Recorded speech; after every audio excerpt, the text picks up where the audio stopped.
Bonjour, je suis Mathildien, chargée de communication interne au sein du BRGM.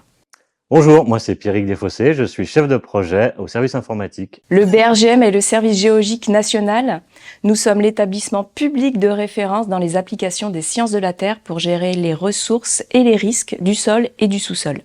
Le BRGM compte près de 1000 salariés qui sont répartis en métropole, aussi bien que dans les Drômes. Pour lancer le projet de refonte de l'intranet, nous sommes partis d'un constat qui s'est révélé lors du diagnostic qui a été lancé en 2021, que nous avons fait auprès de l'ensemble des utilisateurs avec des enquêtes, des ateliers, des interviews métiers, où en fait l'intranet se positionnait comme un média incontournable de la vie du salarié dans son quotidien pour la recherche documentaire, pour l'information institutionnelle, pour comprendre qui on était au BRGM. Fort de ce constat, nous avons lancé le chantier de refonte de l'intranet. Et pour y parvenir, nous avons travaillé main dans la main entre le service communication et l'ASI, système d'information d'utilisateurs. Ce copilotage a été un élément clé pour le projet, puisqu'il a permis de travailler la partie technique en parallèle de la partie fonctionnelle. Le but c'était d'avoir une base très solide pour que l'utilisateur, déjà qui allait avoir un grand changement, et avoir une grande marche à passer, puisse s'y adapter. Mais après, on ne s'interdit pas plus tard de prendre tel ou tel module. Mais on voulait quelque chose déjà de convaincant et de minimum, mais de solide. Voilà. Nous lançons l'étude de marché et faisons le choix éclairé, la solution de Digital Workplace avec laquelle nous allons avancer, qui est finalement la solution Jalios, qui répond le mieux à nos attentes et à notre trajectoire ici, et aux besoins des utilisateurs. Je dirais que c'est un élément clé, qu'on puisse, dans un projet, être capable d'ajouter à la fois la partie métier, les futurs utilisateurs finaux, mais aussi les fonctions support, depuis la DRH jusqu'au service financier, jusqu'à même à notre direction générale. Tout le monde a joué son jeu dans cette grande entreprise et dans ce grand projet. Et ça, on a été très chanceux, en fait. Quand on dit qu'on l'a géré à deux, en fait, on était beaucoup plus. On était plus de 60, non? Combien? Ouais. Oui, plus de 60 au final sur les différentes années qui ont couru sur ce projet. Et donc ça a été vraiment la création, la première grande étape, c'est de dire quel visage est-ce que nous voulons donner à notre intranet, puis quel parcours en fait l'utilisateur doit suivre, quel parcours on va lui donner. D'un point de vue d'ailleurs visuel, on peut parler du graphisme, puisque c'est un élément important.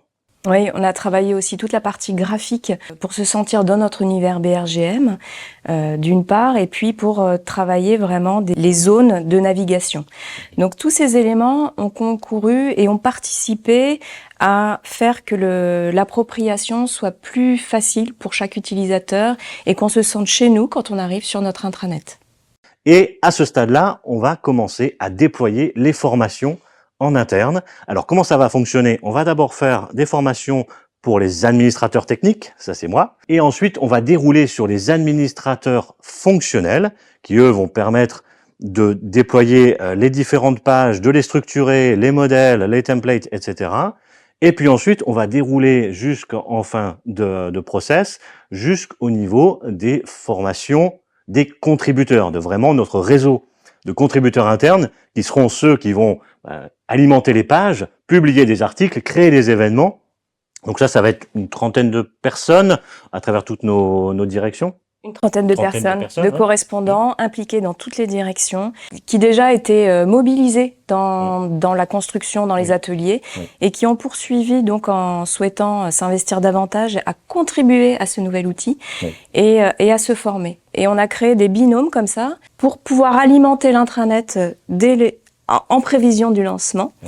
Et ces formations ont reçu un super bon accueil sur l'outil, puisque la prise en main était facile, l'ergonomie validée. Donc ces formations qu'on donne en interne au niveau des administrateurs et de nos correspondants, ensuite, grâce à la documentation qui est produite par nos amis de chez CLI, on est capable maintenant de les reproduire en interne au niveau de chaque direction, pour chaque personne qui va contribuer, au-delà des correspondants qui ont été formés en première instance, et ça se poursuit encore aujourd'hui. On continue de faire des compagnonnages aujourd'hui pour diffuser encore cette connaissance sur la création de contenu, du contenu simple, des contenus, des articles, des événements. Toutes ces petites choses-là peuvent être faites encore par un réseau encore plus grand aujourd'hui, encore plus dynamique. Notre ambition qui était cadrée autour des attentes prioritaires des utilisateurs a été gagnante, puisque aujourd'hui, l'intranet facilite l'accès aux documents d'entreprise, permet une navigation qui est plus fluide. Tout à fait. Et d'ailleurs, si je peux me permettre d'ajouter, en fait, on a fait ce choix de décloisonner un petit peu la documentation et à dire, je fais un parcours dans lequel je reviens du besoin initial. J'ai besoin de quelque chose de pratique à un instant T parce que je vais en déplacement, parce que j'ai des frais, parce que j'ai des congés, etc. Bah, certes, sur certains points, on peut associer ça à la RH. Néanmoins, on a pris ce parti dans notre arborescence de dire, je vais plutôt d'un œil pratique. Tout à fait. Et puis, le parcours utilisateur est de fait plus attractif et répond mieux aux besoins et à la recherche. C'est plus évident. Et cet intranet participe, et ça c'est un autre élément qu'on coche, c'est-à-dire à une communication qui soit plus dynamique et à une culture d'entreprise qui soit plus innovante, en interne également. Et on voit donc que le public s'approprie très vite l'outil et se sent chez lui, et ça c'était bien notre but. Exactement. Donc on a remporté voilà ce projet de manière à ce qu'il soit plus attractif, innovant pour les utilisateurs. Et c'est pas fini puisque maintenant on poursuit avec le développement de la solution. On a quelque chose de solide, on a la dalle qui est solide, et maintenant on va monter quelque chose d'encore plus grand, riche en applications, avec de nouveaux modules, des modules innovants comme de l'intelligence artificielle, des communautés, plein de choses. On a plein d'idées en tête pour l'année à venir et on sait vers où on va et avec qui.